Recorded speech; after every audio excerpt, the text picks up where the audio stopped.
Hey guys, welcome back to Now I Know. This week let's talk about DNA replication, and in this video we will talk about DNA replication in prokaryotes. Most probably next video we will talk about DNA replication in eukaryotes. So the first thing first, we need to answer some basic question. So DNA replication, as the term itself suggests, what is DNA replication? Replica means to make exact copy of something, right? And replication is the process of making that replica. So replication, DNA replication is making an exact copy of existing DNA, replicating the whole DNA. And why is it needed? Now we know that cell undergoes division, and every time the cell divides, it should have or it should get the DNA, right? The exact DNA. We cannot afford losing the DNA or not having complete DNA. So every time the cell undergoes division, the new daughter cells that are produced should have the exact copy of DNA as the mother cell. So whenever the cell divides, it should get a copy of DNA in the new cell. It's very, very important. Now, when is it done? Now we are talking about prokaryotes, okay? So I'm just talking in that terms. We know that bacterial cell, the most common mode of division is binary fission. That's how new bacteria are produced, right? From one bacteria it will divide and you will have two new daughter cells which will have the exact copy of DNA. Now, where it is happening? Once again, I'm talking about prokaryotes, so I'll just speak in that terms. Now bacteria don't have nucleus, right? So the DNA, the chromosome is present in the cytoplasm. So the DNA replication for prokaryotes occur in cytoplasm. So alright, let me just give you a diagram. Something like this, isn't it? Bacteria, this is the bacterial chromosome, and when the bacteria is undergoing division, before it actually divides, the chromosome will be replicated, the complete DNA would be replicated, and new produced daughter cells would have exact copy of DNA as the mother cell. So that's how DNA replication is important. Now let's talk a couple of points about DNA that we should have in background before we actually go on with the actual replication process. The first thing is, we know that DNA is a double helix structure, right? That means there are two strands of DNA running parallel. And when we say parallel, means they are running together, but they are running anti-parallel to each other. It's very important. They are anti-parallel to each other. And what does this mean? Say for example, these are the two strands of DNA. Okay, and this particular strand is running from 5' to 3' direction. That means this end of my DNA has a phosphate protruding out. So this end is phosphate, 5' phosphate, and the other end is the 3' end where the sugar is hanging out. We are talking about DNA, so it's deoxyribose sugar. So it is the 3' OH end. Now the other strand would be anti-parallel to this. That means it is running in the opposite direction. The end that was 5' phosphate on this previous one, the opposite one would be 3' OH. And here the end is 5' phosphate. So it is very important. Alright, so the next important point is how the replication occurs. The DNA replication is always semi-conservative. Now what does this mean? Let's understand the word. Semi means half, and to conserve means to preserve, right? That means half of the DNA is conserved or preserved and half of it is produced new. So half would be old and half is new. What does this mean? You know, if this is my DNA, okay, this is my parental DNA, these two strands would get separated at the time of replication. We are going to see all that. And these two separated strands are going to act as template, right? And using this as a template, the other half of the DNA would be produced. That means now this one daughter cell would get this and the other daughter cell would get this. That means both the daughter cells, if you look, would have half of the old DNA and half is new DNA. So now, keeping these points in background, I think we can start with the replication process. So the first point that we should understand is when any process has to occur, you know, it is replication, transcription, there has to be a specific site where it is originating, right? It cannot occur haphazardly anywhere. So similarly for replication also, there is an origin site exactly from where the replication has to start. In E. coli, this origin site of replication consists of 245 base pair sequence. Now in this site, to be more precise, let me tell you, there are two specific repeats that are present. That is exact point for proteins to bind. Alright, don't get confused. We'll see what that means. Suppose this is the bacterial chromosome. Alright, and this is the OriC that I talked about. Now what is OriC? OriC is the site of origin that is present in chromosome. So OriC, okay, it means it is the site of origin for replication, and this OriC consists of 245 base pair, a specific base pair sequence which is present in the chromosome. Now in bacteria there will be only one OriC. Why this point is important, we will know much better when we are talking about eukaryotes. In eukaryotes there are more than one. We will talk about it later, but in bacteria there is only one OriC. That means there is only one specific site, that is the replication origin. And if you look at this OriC now, as I said, this particular region now would have specific repeats which are the site for proteins to bind. Now this has to happen, right? Otherwise how other enzymes would come and carry out the process. So there has to be exact specific point where your proteins would bind, and that point in OriC is, there are repeat sequences, two different types of repeat. One set which consists of 3 repeats, each of 13 base pair. This each would be 13 base pair. Next to that, somewhere nearby you would have 4 repeats, which each consisting of 9 base pair. Now how I used to remember this. I know that there are 2 specific repeats, because when you will see the process you will remember this. So there are 13 base pair repeat and 9 base pair repeat. 13 has 3 in it, so 13 has 3 repeats, and 9 resembles 4, so 9 base pair has 4 repeats. I know, sounds little crazy, but that's how I remember.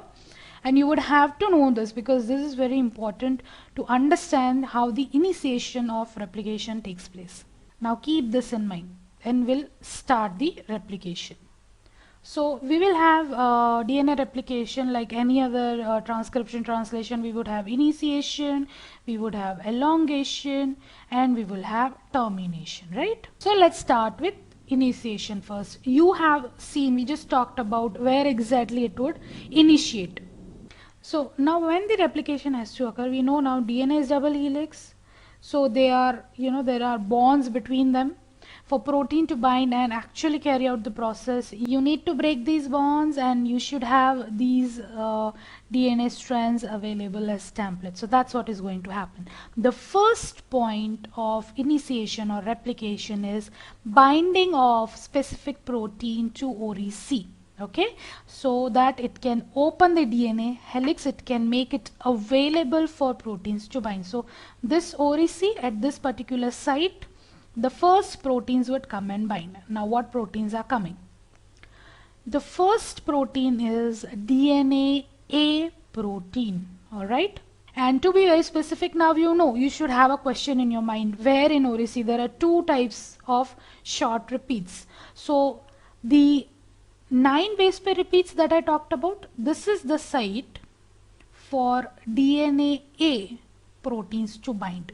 So this would come and bind to this 9 base pairs region. So this is the 9 base pair region, and it is close to our next sequence, that is the 13 base pair sequence. So after that, this would have the ability, the DNA A can unwind this 13 base pair region. So DNA A would come bind over here and denatures this particular part, which would be now separated and available for replication initiation. Very important to understand. Alright, so now you can see this 2 strands are separated and now they are available for replication. So the next protein that is coming into picture is DNA B. It is easy to understand. The first one was A, second one is B. Okay, so DNA B. Now if I say DNA B is helicase, you must be familiar with this enzyme. DNA B is nothing but our helicases, and you know what is the function of helicase? Helicase can break down the double helix of DNA because it can break down the hydrogen bonds between the bases. So what happens is two helicases would come. One helicase each would bind to one strand. So now this helicase, one can move in this direction, left direction, one would move in right direction, resulting in separating the strands in both the direction. That is why the DNA replication is bidirectional. Alright, it is bidirectional because it is moving in both the direction. Alright, so one more little point if you want to remember, just little more detail. This DNA B is loaded to this particular place by DNA C protein. Just for information, if you want to know, DNA C protein can load DNA B or helicases to this open area.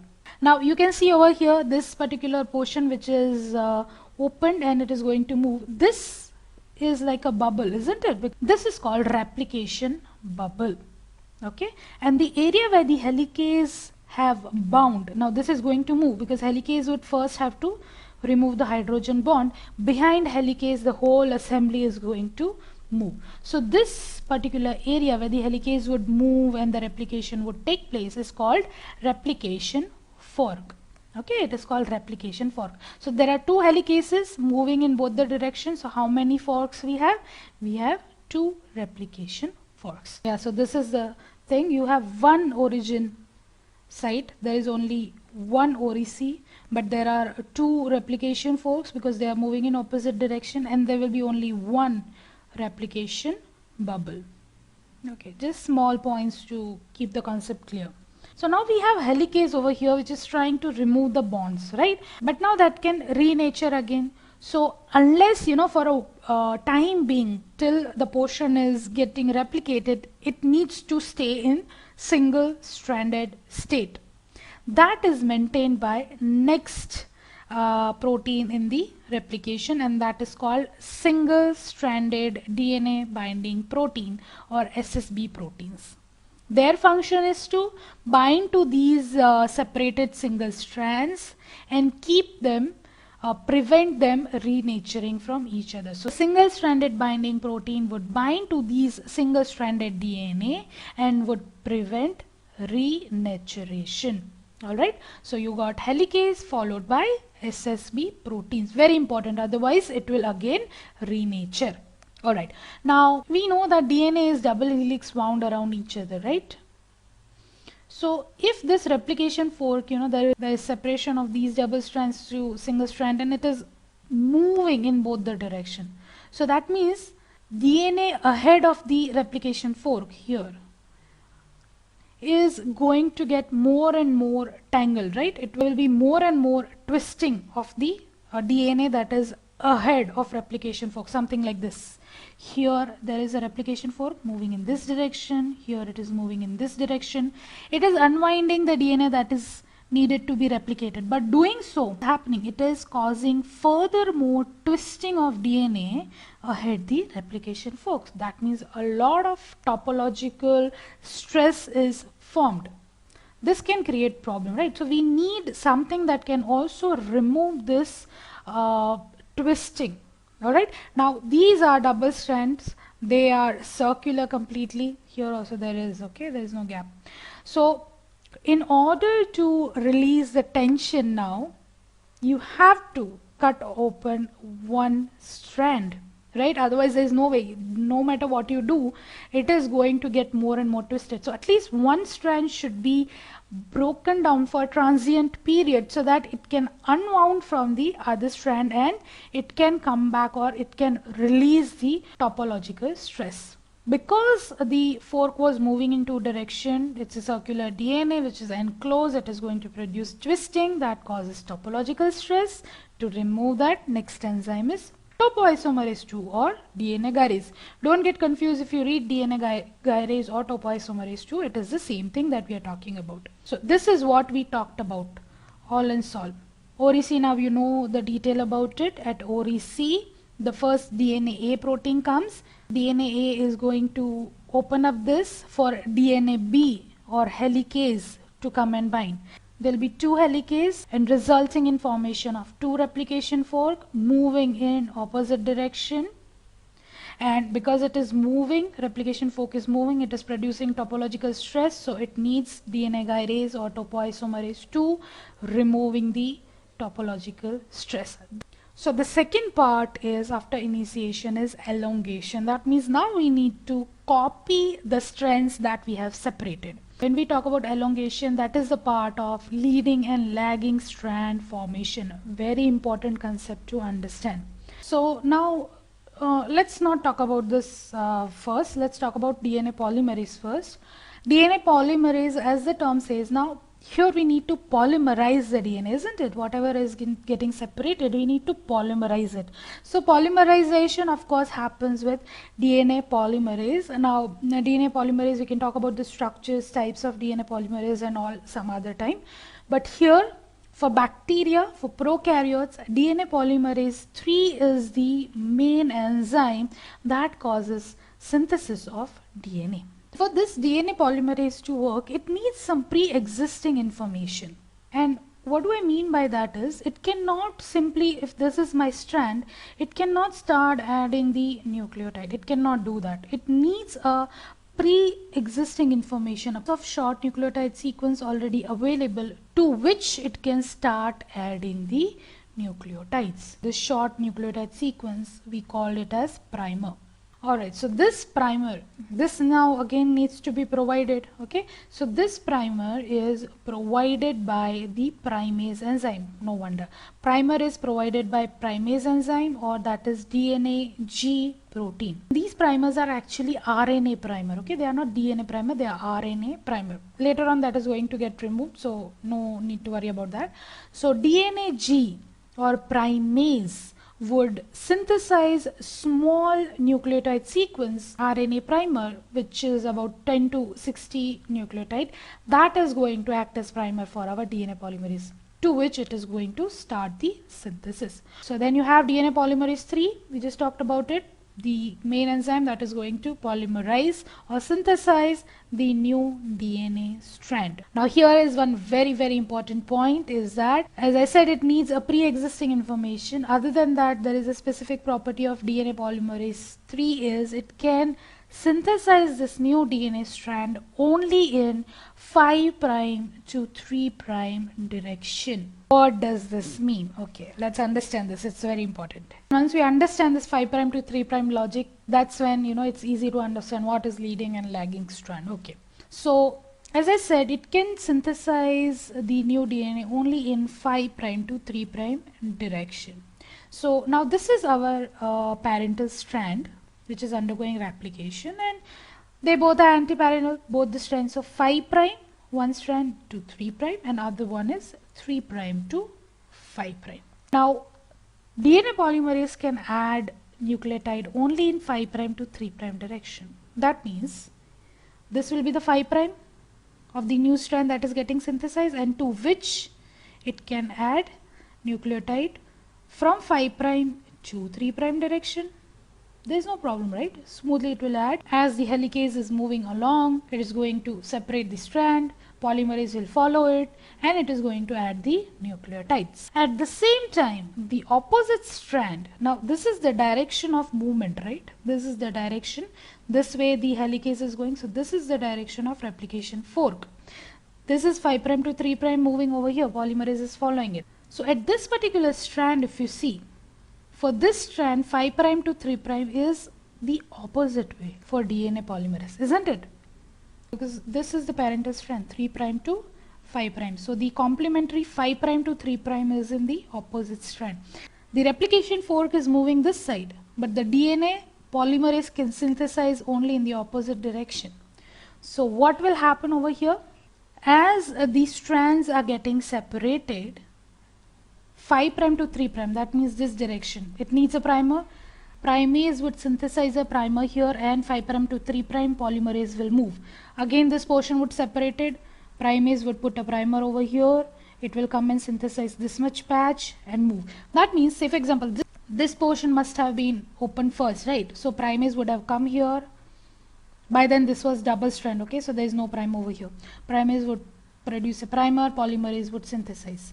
Now this portion is separated, primase would come here, put a primer. Again DNA polymerase need to come back and synthesize this, okay? This portion is separated, primase would put a primer over here, DNA polymerase would come back, synthesize this much portion. That means it is going in like back stitching fashion, because it can synthesize only in this direction, but the replication fork is moving in opposite direction.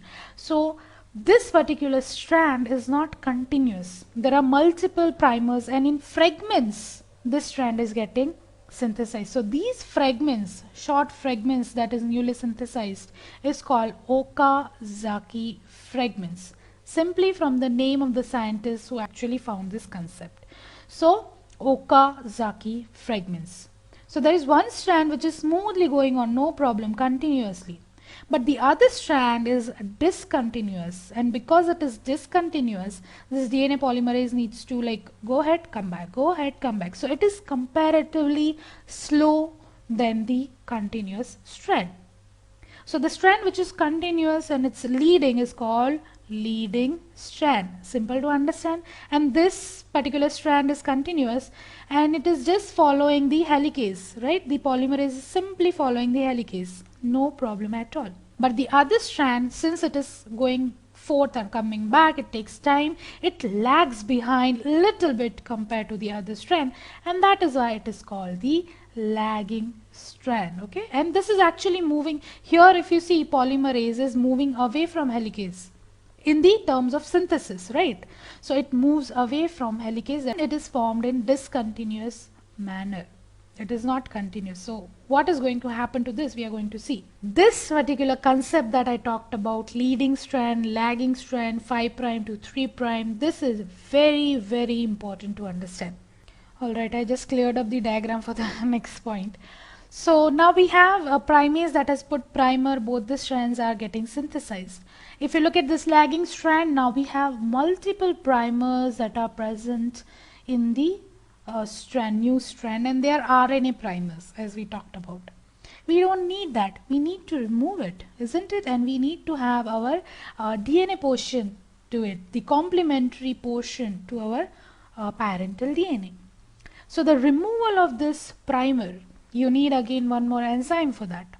That particular enzyme which can remove the primer is now next polymerase, that is polymerase 1. It can remove the primer because it has specific exonuclease activity.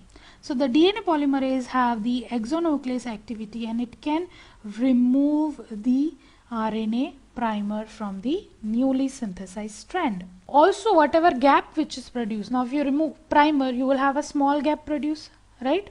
These gaps are also filled by this polymerase 1 only. It has a polymerase activity, so it can fill these gaps. So DNA polymerase 1, very important to remove the primer and fill the gaps. Now, even though you fill the gaps, still there will be a break between these fragments, isn't it?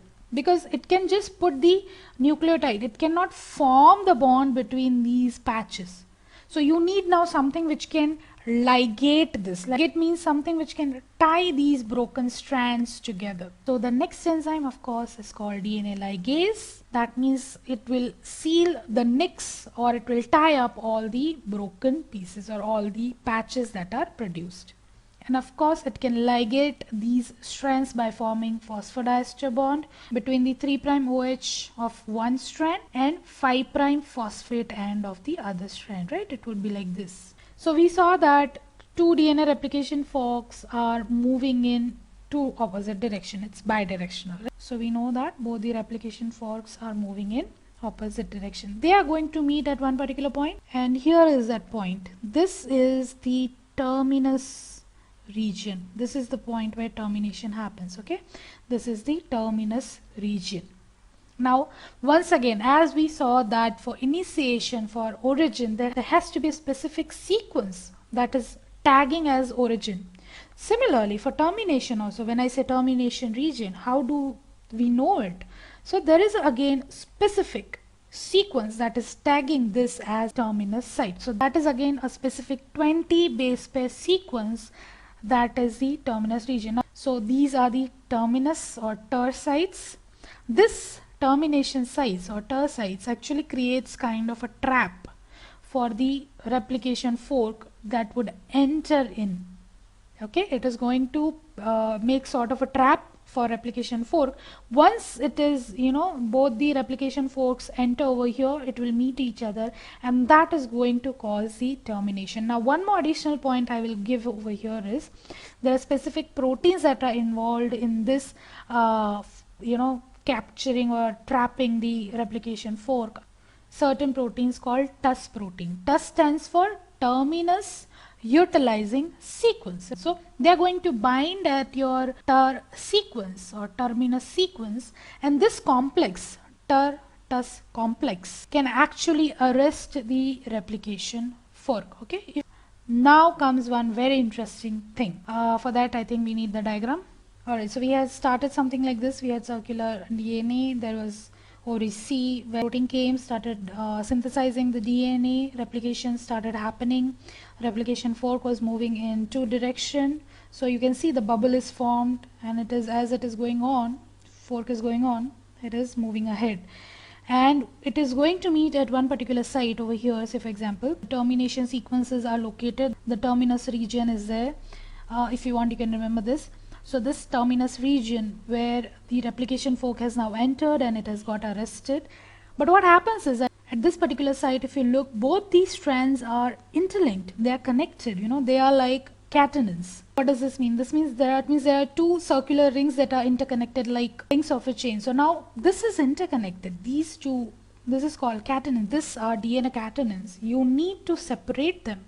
Okay, one circle is actually encircling the other one. To separate these two DNA catenons, again you need something, a specific enzyme that is going to cause break in the DNA strand, transient break, which will allow the two new DNA to be separated. So there comes the one more topoisomerase, to be very specific, topoisomerase 4. Alright. Topoisomerase 4 can remove these two circular DNA. It can separate both these circular DNA from each other by breaking the strand transiently. Okay, just for a time being, it is going to create a break. If you can see here, there is a break created. This will help two circular DNAs to be removed. For that, the enzyme is topoisomerase 4. This form is called DNA catenons at the end of replication. So topoisomers of circular DNA, you have these two topoisomers, that means the exact same copy. Topoisomers of circular DNA which are held together. One copy of DNA circle is encircling the DNA strand of another copy like links of a chain. That's why they are called DNA catenons, that can be removed by topoisomerase 4. Now what I have done is I have talked about this DNA replication in order how the enzymes and proteins have come and done the replication. Okay, so I have also put down all of the proteins and enzymes that we talked about in this order. This is in order, specific order how they are coming. So this should help you at the end to revise the process. We talked about DNA A protein coming and binding to OriC to open a little bit area. Then helicase would come, or DNA B protein would come, that is going to break the hydrogen bond so that double strand can be separated, double strands can be separated. If you want one more point, additional point, DNA C loads DNA B, of course. Once they are separated, you need something that can maintain the single stranded state for a while. So single stranded DNA binding protein would prevent the renaturation. Now once the fork is moving, replication forks are moving, it is causing more and more twisting, topological stress is produced, that is removed by topoisomerase 2 or gyrase. Then you need primer for synthesis, the pre-existing information that is provided by primase or DNA G, which synthesizes primers. Once you have the primer, of course the main character of DNA replication, that is DNA polymerase 3, which would synthesize the DNA. Remember, it is always in the 5' to 3' direction. That's why you have the whole story about leading and lagging strand. Once that is done, you need to remove the primer. For that, DNA polymerase 1 comes into the picture, which should remove the primer. Not only that, it is going to also fill the gap by polymerase activity. Once these gaps are filled and primers are removed, you still need to tie these fragments wherever the breaks are there. So the DNA ligase enzyme would seals the nick. Wherever the DNA needs to be ligated, it will cause the ligation by formation of phosphodiester bond. And last but not the least, when you have two copies of DNA ready but they are interlinked, you need to remove that DNA catenins, and for that you have topoisomerase, specifically topoisomerase 4. So this was the overall process that we saw. Okay, this is the diagram showing everything over here, possible over here. So that's all. I hope we have covered all the points. I hope this video was helpful. Do subscribe to the channel for new video every week, and I'll see you next time. Until then, keep learning.